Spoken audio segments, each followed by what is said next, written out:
Avec du recul, cette situation mérite d'être analysée du simple cas, au-delà du simple cas du groupe de presse La Gazette du Golfe. N'est-ce pas un contentieux qui fragilise la presse nationale, en l'occurrence les entreprises de presse privée? Oui, je suis suffisamment peiné d'aborder cette question-là parce que ici, ce n'est pas d'abord la question de savoir si le média est fautif ou non, parce que quand un média est fautif, il y a des mécanismes de sanction et il y a des degrés de sanction. Mais vous constatez avec moi qu'ici, c'est la fermeture d'un espace de liberté. C'est de ça qu'il s'agit.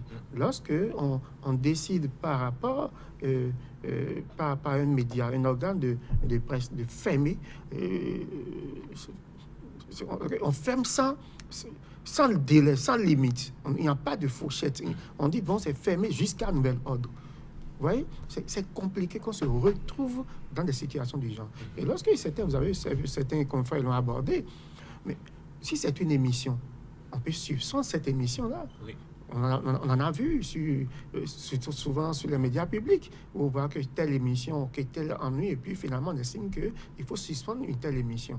On a vu d'autres également, j'avais vu sur d'autres médias que je ne veux pas citer également, privés, où on a essayé donc de sanctionner, de censurer par rapport à la conduite de telle ou telle émission. Oui. Donc on a tellement de possibilités pour ne pas en venir à la fermeture d'une entreprise de presse.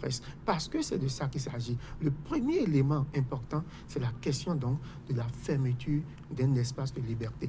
Et dans un pays, dans un état de droit, de démocratie, on ne peut pas fermer des espaces de liberté. On ne peut pas se réjouir de la fermeture des espaces de liberté. Nous en avons vu. Il n'y a pas si loin que ça. On a vu la fermeture de SICA, de SICA TV et de Soleil FM. Et puis c'est resté comme ça. Les acteurs sont repartis ailleurs, peut-être d'autres sont reconvertis pour ça donner autre chose pour survivre. Alors qu'ils pouvaient continuer à faire valoir leur talent au niveau à travers SICA TV et Soleil FM. Donc on a fermé carrément cet espace de liberté-là. Et après, ce qui est bizarre, on vient se plaindre du classement de Reporters sans frontières. C'est comme un paradoxe.